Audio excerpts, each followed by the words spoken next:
Designed for American specification in June 1940, basically the US Army said we're going to need a little lightweight runaround, come up with an This is a copy. This was done in Canada. The problem was we couldn't make enough Dingos in the UK to service all the Commonwealth and Allied forces needs. So the Ford Motor Company in Canada, we gave them the plans, and they basically did the same body as a Dingo, but they put it on components that were already being manufactured out in Canada for various other vehicles. The cars were just starting to be built in Britain, and they took about 100 of them. But because they were better at building tractors for things such as home 25 pounders, they decided to hand over building the armoured cars to the Lynx group. So that became Humber. And Humber used the same chassis as the Armoured Car, but a slightly different turret on top. And the vehicle starts with just a machine gun. This is the Mk.IV model. It's got the 37mm gun that you'll see on that American Stuart tank. You can see it's quite high. They didn't worry too much about that because they wanted the commander to have a good reconnaissance position, be able to see what's coming. And in the end, they made about 4,000 of these. There's quite a lot of them around. Unfortunately, in Britain, not that many left now, so we're really privileged to have this one that's come over from the Dutch military.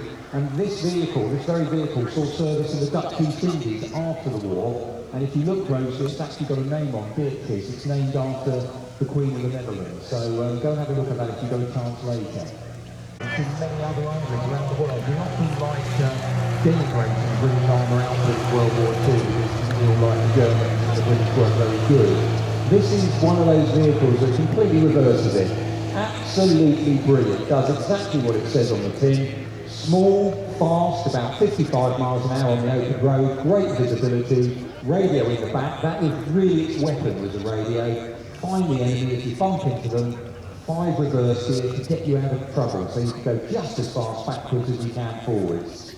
The driver is slightly canted in his position. He's slightly facing. He's forward and facing to the left, and that's so he can look out of a little hatch on the back if he has to reverse quickly. And as I mentioned, Dingos, we couldn't make quite enough of them. Over 6,000 were made, lots of better. This is a vehicle that was again made in Canada. It's a light reconnaissance vehicle. It was again put together from components that were being made out in Canada already by the GMC company. So they armoured the body as basically a light truck. Small round turret on the top, you can see there. Inside that, they'd either put a Bren gun or perhaps something like a boy's anti-tank rifle. Emergency in 1940. The British Army, we left about 95% of our vehicles. Oh, I do apologise, we've got Daimler holding behind the back of the main. I was going to talk about Morris then, and it's stealthy, and the Daimler Armoured Car came out. Doing what its job is. Stealthily creeping up on the enemy, quite Daimler petrol engine in the back, wheels nice and quiet. So this is one of those, again, another great design classics. Not quite a Dingo on steroids, but it's the same sort of faceted shaped armoured hull, Daimler petrol engine in the rear, 2-pounder gun on that turret. And the Daimler, for its time, was tremendously advanced technologically, get the words out. It's got disc brakes on it, very fast when it wanted to go fast. Again, it can go reverse. Morris 4x2 light reconnaissance vehicle. Let's protect it on the 2 model. And as I was mentioning, we left about 95% of our armoured vehicles in France after Dunkirk. So we were trying to quickly find ways of putting vehicles together. And what you've basically got here is a Morris Light utility car. They ended up armour plating it.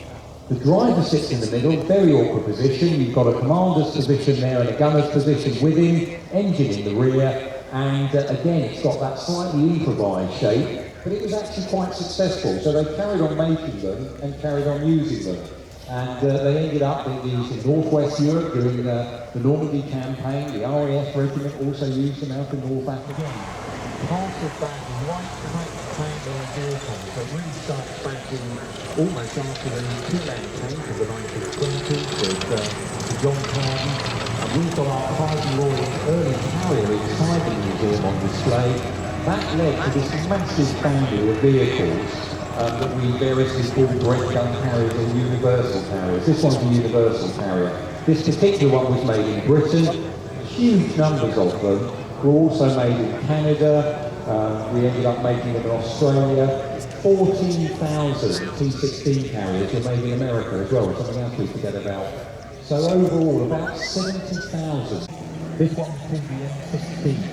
That's because it's got that 450 caliber, 2 guns on the back on something called a Maxton mount.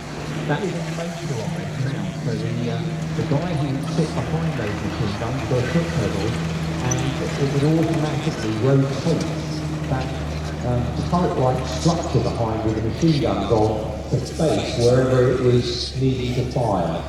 The side armour on the rear of the vehicle would fold down, and of course after the Normandy landings we realised that most of the Luftwaffe had been knocked out the side by the RAF and the US Air Force. So vehicles like this, they were sometimes used in a ground attack. This is an up-to-date old Stuart. Yeah, I'll have it. Oh, an XL, thank God for that. I was in the mail yesterday and it's bloody agony. Thank you. See you later.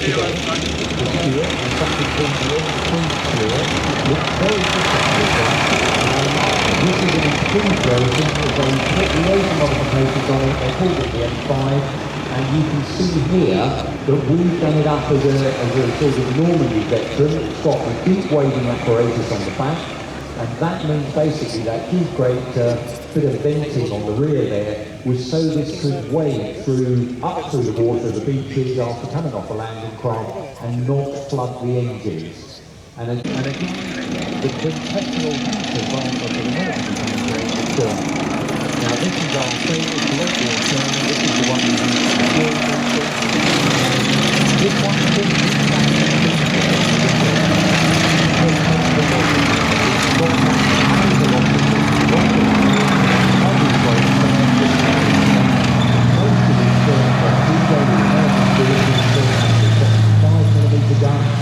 one in 3 of the Shermans with the British and Commonwealth forces had the 17-pounder.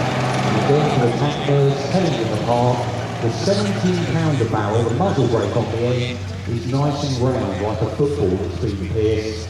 This one, the 76 here, it's got that slightly flared look to the muzzle brake, which is a good and simple way of telling them apart. Forces leading all the way along the coast, so some of these vehicles here will be familiar on the roads around here in Dorset prior to D-Day. And quite an impressive lineup there of wheeled armour, really brilliant and really thankful to those death vehicles that have been brought here, certainly from Stuart who have come around to Bovington running orders and they just don't want it here every section.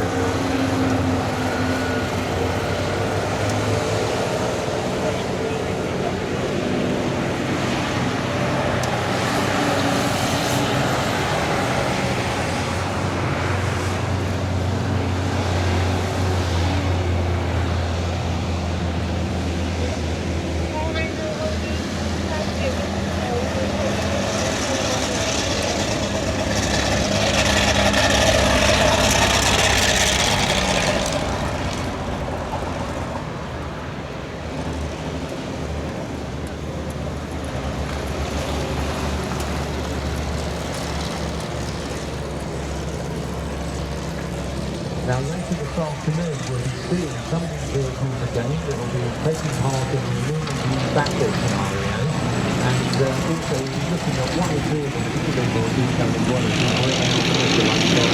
kind of line up to the historic number. That's down to the common holding as well, working our way through the pipeline.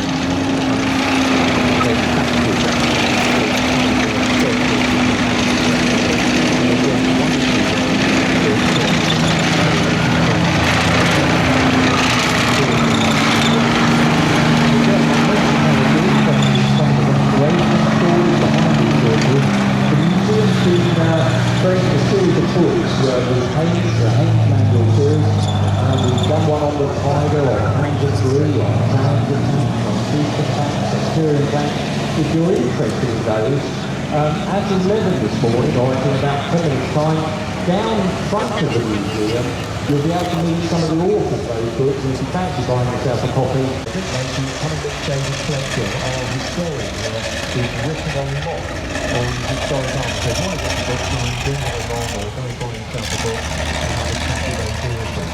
Fingers crossed, we may be square we can get a few books here. And if you'd like to hear about the Emperor, 12:30 today, and at 2 o'clock today, we've got Captain February Football Circuit in the day.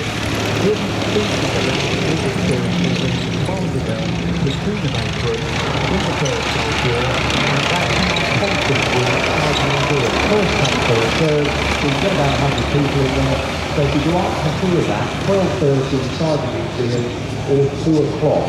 And again, do take a look at those tank manuals, because if you're interested in how armour develops, how we restore armour, we've got good stories in there.